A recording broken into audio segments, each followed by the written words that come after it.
If you want to learn how to import a file in Elevenlabs, you're in the right place. In this video, I'm going to walk you through the exact steps to add your own audio file and start creating a custom voice quickly and easily. This is perfect if you want to upload a voice sample for instant cloning or professional cloning inside Elevenlabs. And if this tutorial helps you out, make sure to hit that like button and subscribe for more simple step-by-step software guides. Alright, let's jump right in.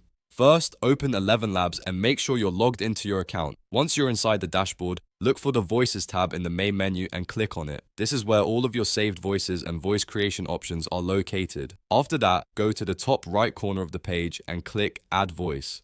This is the button you'll use to start importing a new voice file into Elevenlabs. When the menu opens, you'll usually see a couple of different options. Choose either instant voice cloning or professional voice cloning, depending on the kind of voice setup you want.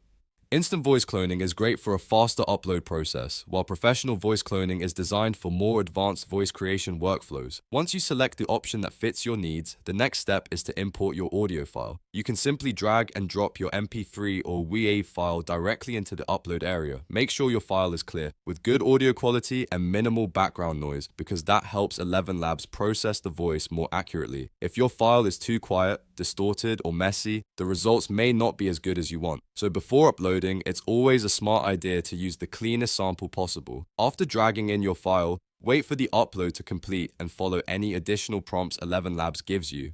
Depending on the voice cloning option you selected, you may be asked to confirm details or continue through the setup steps. Once everything is submitted, Elevenlabs will begin processing the file and creating the voice from your audio sample. And that's it. You've now learned how to import a file in Elevenlabs the easy way. From here, you can continue building your voice project and use it in your content creation workflow. If this tutorial was helpful, don't forget to like this video, subscribe to the channel, and turn on notifications so you never miss the next software walkthrough.